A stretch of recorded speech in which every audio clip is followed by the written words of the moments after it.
नमस्कार। फाइलगढ़ देख रहे हैं आप सब। मैं हूं आपके साथ साहिल केरनी। नजर डालेंगे फाइलगढ़ में कुछ खास और अहम खबरों के ऊपर। प्रधानमंत्री नरेंद्र मोदी ने कांग्रेस पार्टी पर वोटों के लिए हिंदुओं की आस्था को ताक पर रखने का आरोप लगाया है। प्रधानमंत्री ने नेता प्रतिपक्ष के राहुल गांधी द्वारा पिछले दिनों विदेश में देवी देवताओं पर दिए गए बयान पर हवाला देते हुए कहा कि उनको देवी देवताओं का अपमान करने का दोषी ठहराया। धर्मनगरी कटरा में एक चुनावी रैली को संबोधित करते हुए साफ तौर पर प्रधानमंत्री ने राहुल गांधी के ऊपर कई आरोप लगाए और कहा कि एक सोची समझी साजिश की चलकर अब देवी देवताओं को अपमानित करने पर उतर आए हैं। उन्होंने कहा कि कांग्रेस पार्टी का परिवार देश का सबसे बड़ा भ्रष्ट परिवार है और यह डोगरों की धरती पर यहां के शाही परिवार को भी भ्रष्ट कहने से भी गुरेज नहीं करती हैं और मोहब्बत की दुकान में नफरत का सामान बेच रही है।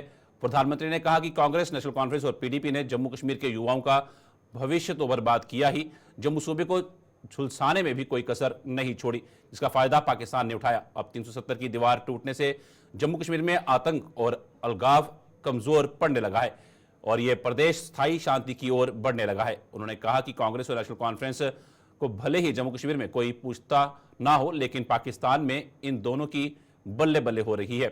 वहां के रक्षा मंत्री ने 370 का समर्थन कर इसकी तस्दीक कर दी है और उसके वे कांग्रेस को और नेशनल कॉन्फ्रेंस के एजेंडे में कोई फर्क नहीं है। कांग्रेस तो कुछ वोटों के लिए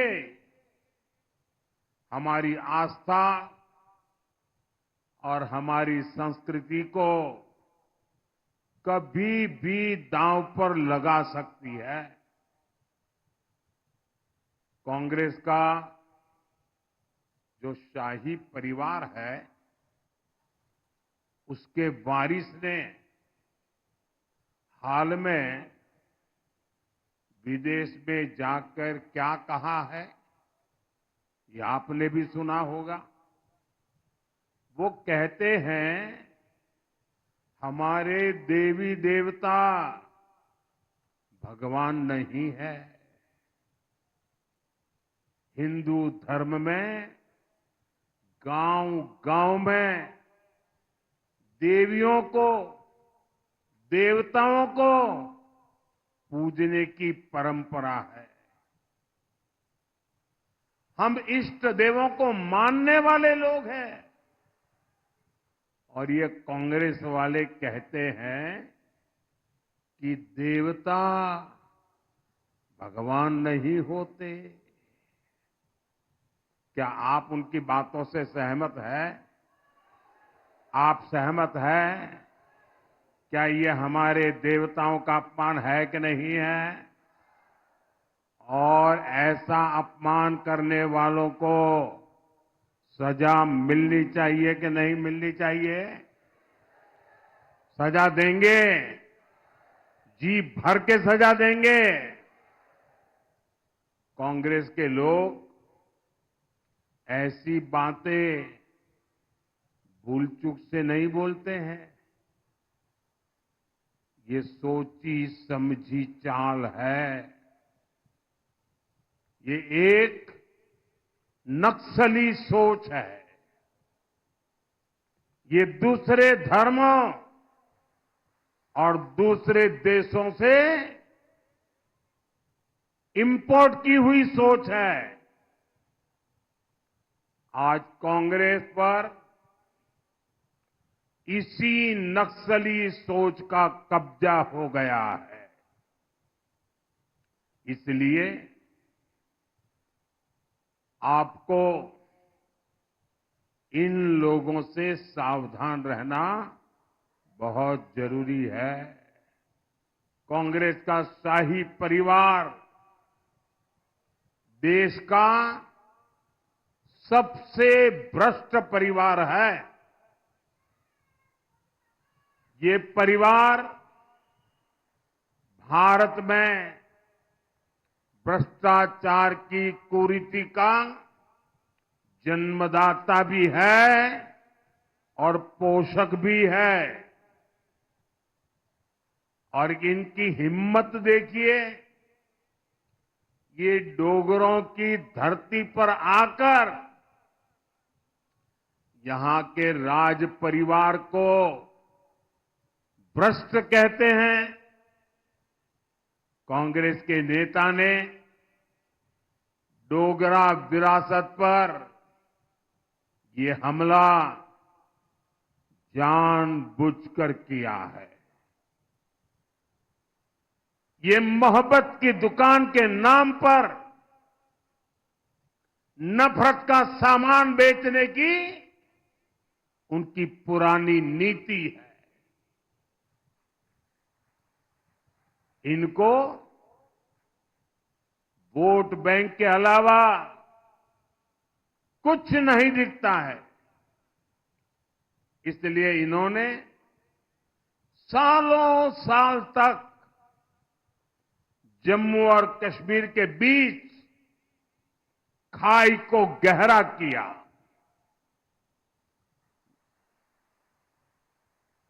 जम्मू के साथ हमेशा हमेशा भेदभाव किया। साथियों, कांग्रेस, नेशनल कॉन्फ्रेंस और पीडीपी कभी यहां के नौजवानों का भला नहीं कर सकते। इन तीन दलों ने यहां के नौजवानों का भविष्य बर्बाद किया है।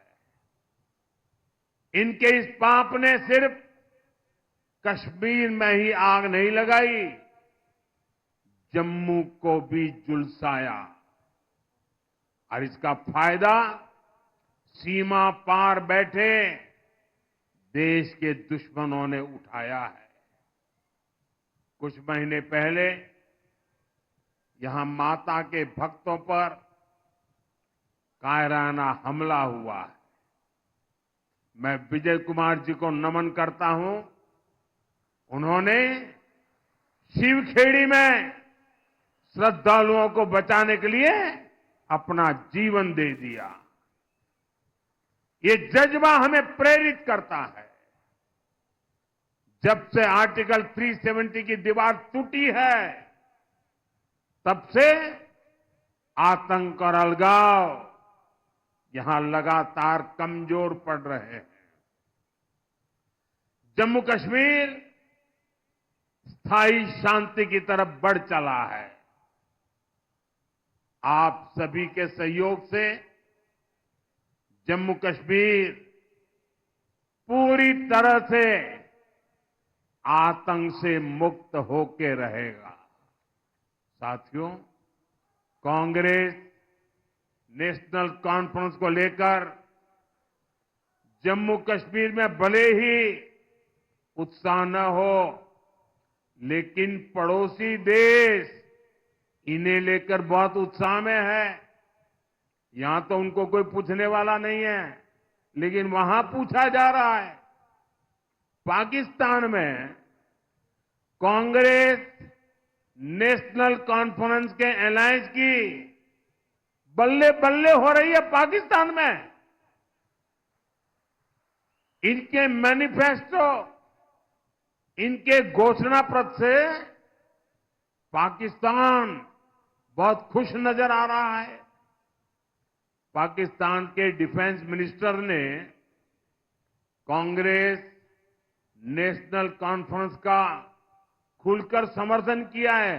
पाकिस्तान से उनका कहना है कि आर्टिकल 370 और 35A को लेकर कांग्रेस और एनसी का एजेंडा वही है जो पाकिस्तान का एजेंडा है। ये वहां के मंत्री बोल रहे हैं। यानी कांग्रेस नेशनल कॉन्फ्रेंस की पोल खुद पाकिस्तान ने खोल दी है। यानी कांग्रेस नेशनल कॉन्फ्रेंस यहां पर पाकिस्तान का एजेंडा लागू करना चाहते हैं। राजौरी, पुंछ और कश्मीर घाटी से जोड़ने वाली मुगल रोड पर टनल का निर्माण कार्य जल्द शुरू होने की उम्मीद बंधी है। केंद्रीय सड़क एवं परिवहन मंत्री नितिन गडकरी ने स्वयं इसकी पुष्टि की है। राजौरी के बुद्दल में आज भाजपा के उम्मीदवारों के पक्ष में चुनावी रैली को संबोधित करने पहुंचे नितिन गडकरी ने बताया कि मुगल रोड पर टनल के निर्माण की डीपीआर का प्रक्रिया पूरी हो चुकी है और जल्द ही टेंडरिंग की प्रक्रिया भी शुरू की जाएगी। उन्होंने इस चुनावी रैली में मौजूद लोगों को विश्वास दिलाया कि वे झूठे वादे करने में विश्वास नहीं रखते हैं और जो कहते हैं वो करके दिखाते हैं। मुगल रोड का डीपीआर पूरा हुआ है, वो भी काम मैं शुरू करूंगा, जल्दी टेंडर निकालूंगा। पैसे की कोई कमी नहीं है मेरे पास।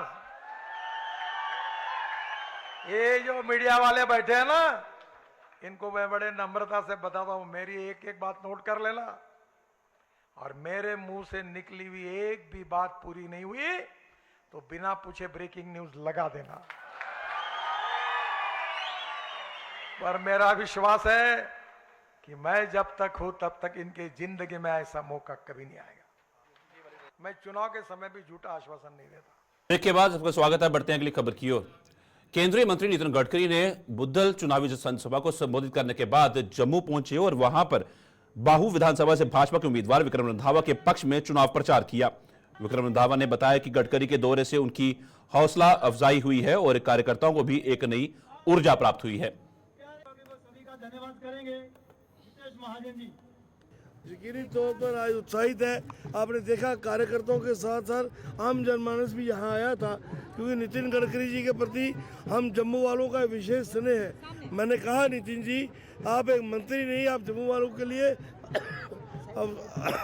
अवतार बन के आए हो। और उन्होंने स्वयं भी बोला कि इस पिलर की लड़ाई के लिए जो आपने जंग छेड़ी थी, अब ये पिलर जो है के ऊपर ही फ्लाईओवर बनेगा। और मुझे लगता है कि आपने देखा है कि उत्साह लोगों के चेहरे में रौनक दिख रही है, और यही एक कल्पना है, आशीर्वाद मिला है। अभी आगे 10 दिन तक हमारा चुनावी अभियान चलेगा। यकीनी तौर पर बाहू विधानसभा क्षेत्र जो है अच्छे वोटों से जीतेंगे। की कल्पना नए जम्मू कश्मीर, विकसित जम्मू कश्मीर, पूरा जम्मू कश्मीर एक डेवलप्ड जम्मू कश्मीर बने, उसके लिए उन्होंने कहा कि अभी ये जो नेटवर्क हमने सड़कों का बिछाया है ये तो भी ट्रेलर है। इसके बाद देखिएगा कि जब हम सरकार में यहाँ होंगे, डबल इंजन की सरकार होगी, तो बिल्कुल एक सैलाब जो है विकास का यहाँ है। ऑल इंडिया कांग्रेस कमेटी के वरिष्ठ नेता और राज्यसभा के नेता प्रमोद तिवारी ने भाजपा की कथनी और करनी पर सवाल उठाए हैं। प्रमोद तिवारी ने आरोप लगाया है कि भाजपा की नीयत और नीति में खोट है और वह जम्मू कश्मीर की जनता की भावनाओं से खिलवाड़ करने में कोई कसर नहीं छोड़ रही। जम्मू में आज एक प्रेस कॉन्फ्रेंस को संबोधित करते हुए प्रमोद तिवारी ने जम्मू कश्मीर को राज्य का दर्जा वापस देने के लिए भाजपा द्वारा किए जा रहे दावों पर उससे जवाब मांगा। उन्होंने कहा कि भाजपा विधानसभा चुनावों से भी संसद में किए गए वादे को पूरा कर सकती थी, लेकिन वे ऐसा ना कर पाई। भाजपा ने उपराज्यपाल के अधिकारों में भी बढ़ोतरी कर एक निर्वाचित सरकार के अधिकार उसे सौंप दिए, जिससे अंदाजा लगाया जा सकता है कि वे जम्मू कश्मीर के लोगों की कितनी हितैषी है। 10 साल बाद एक वादा करते हैं कि राज्य का दर्जा फिर से हम वापस करेंगे जम्मू कश्मीर।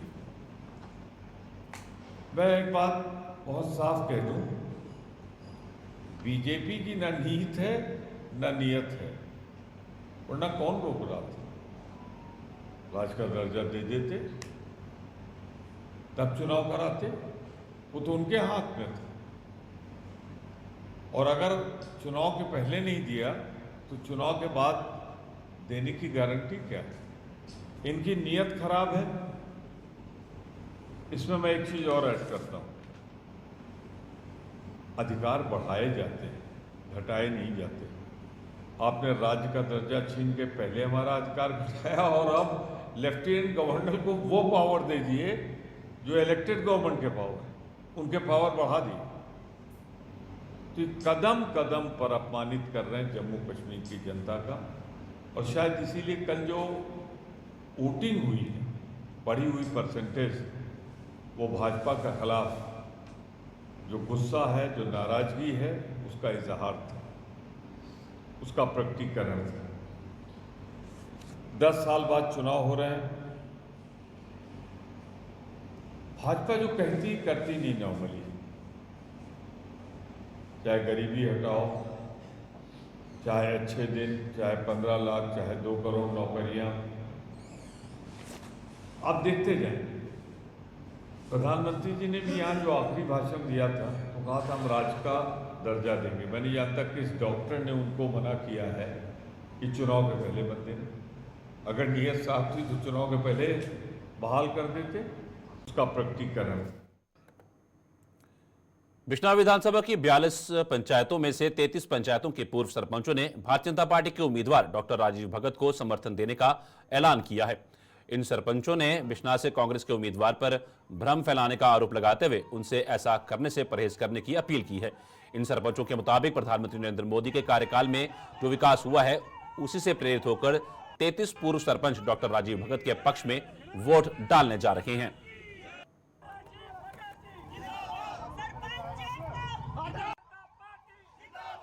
तो हम अपने भाई जो हमारा नीरज कुंदन जी हैं, पढ़े लिखे हैं, उनको हम ये बताना चाहते हैं कि अफवाह फैलाने से वोट नहीं मिलते हैं भाई। सच्चाई ही सच्चाई है, सच ही बोलकर जनता को गुमराह नहीं कर सकता कोई भी। तो हम मोदी जी को साथ क्यों दे रहे हैं? ये भी अगर हमारे से सुनना चाहते हैं तो सुन लीजिए कि मोदी जी ने किया है। आपको नहीं पता है तो आप जब दिल्ली में जाएंगे तो राहुल गांधी से पूछना कि जो 20 लाख रिफ्यूजी जो 47 से जम्मू कश्मीर में रहते थे, आपकी सरकार थी 70 साल, तो आपकी सरकार ने उनको कभी वोट देने का अधिकार नहीं दिया था। वो ना तो जम्मू कश्मीर में वोट डाल सकते थे, ना ही जम्मू कश्मीर में वो कोई नौकरी ले सकते थे। तो ये एक मोदी जी हैं जिनकी हुकूमत बनी और इन्होंने सभी को जो रिफ्यूजी भाई थे आज वो वोट भी दे सकते हैं और उसके साथ वो अपना जहां नौकरी भी ले सकते हैं। तो मोदी जी ने बहुत कार्य किए हैं, इसीलिए हम सरपंच खुश होकर इनको सपोर्ट कर रहे हैं। डॉक्टर साहब 30,000 वोट की लीड से जीतेंगे, ये सब भाई बहनों को जानना चाहता हूँ।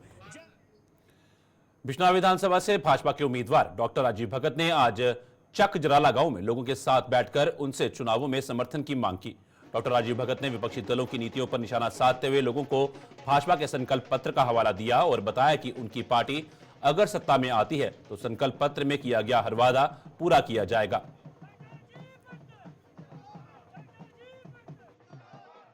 बाकी तो सारे पता कांग्रेस का हालात ने आमदोल कख भी नहीं, इको अंदोल मुद्दा है स्मार्ट मीटर ते स्मार्ट मीटर ते आखदे ने जी साढ़े स्मार्ट मीटर ते स्मार्ट बसां चला दी उनकी गल नहीं करते, स्मार्ट सड़कां बना दी उनकी गल भी नहीं करा दे, स्मार्ट हॉस्पिटल बने दे उनकी गल भी नहीं करते, ते गल करदे जी स्मार्ट मीटर दी।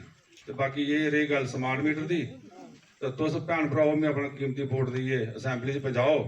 तो मैं तुहाडे वादा करा कि जियां साड़ी सरकार आंदी है तो असें पहला कम्म इहो करना कि इंदी जेह्ड़े इन्हें चोरियां कीतियां ना इंदी असें वेरीफिकेशन करानी है।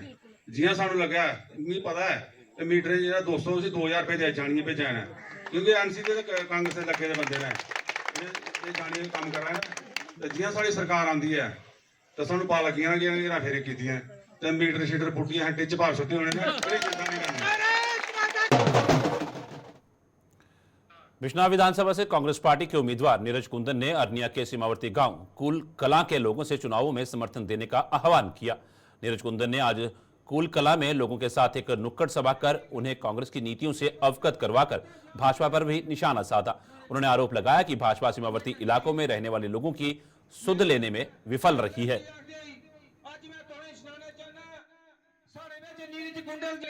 आज के कार्यक्रम में भी हमें जन समर्थन मिला। आज कूल में यहाँ पे कार्यक्रम किया गया। मेरे बुजुर्ग, मेरी महिलाएं, मेरी माताएं, मेरे नौजवान साथियों ने कार्यक्रम जो है उसमें शिरकत करी और जनता जो है त्रस्त है। खासकर यहाँ पे जो लोकल मुद्दे हैं, यहाँ पे चाहे बीडीसी हो, चाहे डीडीसी हो, एमपी हो, सब भारतीय जनता पार्टी के पास थे। उसके बावजूद भी है यहाँ के लोगों की जो है सुध नहीं ली गई। कॉलेज का मुद्दा हो, स्कूल का मुद्दा हो, सड़कों के मुद्दे हो, हर जगह जो है जनता जो है त्रस्त है और गरीब लोगों के ऊपर मीटर लगा कर जो है उनका गला घोटने का काम जो है इस भारतीय जनता पार्टी ने किया है। और अब भारतीय जनता पार्टी समझ जाए कि अब लोग भटकने से नहीं भटेंगे। लोगों ने बदलाव का जो मन जो है बना चुका, कांग्रेस पार्टी की सरकार जो है आगे आएगी। सांबा की रामगढ़ विधानसभा से कांग्रेस पार्टी के उम्मीदवार यशपाल कुंडल ने अपने चुनाव प्रचार में जोरों शोरों से जुटे हुए हैं। कुंडल ने राजपुरा ब्लॉक के कुछ गांव का दौरा कर लोगों से बैठकें की और चुनावों के लिए समर्थन मांगा। उन्होंने कहा कि कांग्रेस सीमावर्ती इलाकों के लोगों के उत्थान के लिए प्रतिबद्ध है और सत्ता में आने पर उनकी हर समस्या का समाधान किया जाएगा। जम्मू कश्मीर में जो भी गवर्नमेंट बनेगी नेशनल कॉन्फ्रेंस और कांग्रेस की बनेगी, ताकि ये सरकार आने पर जो लोगों की मुश्किलातें या प्रॉब्लम है, खासकर मैं समझता हूँ कि नौजवानों की जो बर्निंग प्रॉब्लम है, पेरेंट्स भी दुखी हैं, वो उनको पढ़ाया है, सबको कराया है, आज कोई भी रोजगार जो है वो नहीं मिल रहा है और पब्लिक सेक्टर जो है वो प्राइवेट सेक्टर हो रहा है। बहुत से जो है वो जैसे इन्होंने रेलें हैं, एयरपोर्ट हैं, रोड हैं, सब कुछ बेच दिया और बड़े बड़े शौकारों के हाथ चला गया है, जिससे हमारा नौजवान आए परेशान है। तो ये सरकार की ड्यूटी बनती है कि इनको कुछ ना कुछ कहीं ना कहीं एडजस्ट किया जाए और हमारी प्रायोरिटी होगी कि अगर सरकार बनती है तो नौजवानों के लिए कोई भर्तियां शुरू की जाए, बॉर्डर के लोगों को स्पेशल रिक्रूटमेंट ड्राइव की जाए इन लोगों के लिए, ताकि नौजवान जो है वो अपनी रोजी रोटी कमा सके। और हमारा जो संकल्प है कि अग्निवीर जो 4 साल की है, जो हमारे नौजवानों के लिए मजाक है, इसको हम बिल्कुल नहीं चलने देंगे।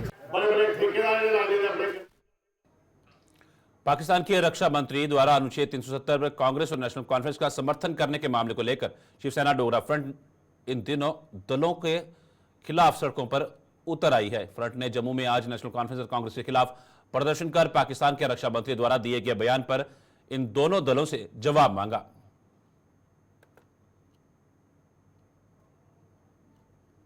पाकिस्तान ओपनली इनके विषय के अंदर समर्थन की बात कर रहा है, इसका मतलब अंदर खाते कोई मिली भगत है या नहीं है, इस बात का खुलासा उन पार्टियों को करने का प्रयास करना होगा।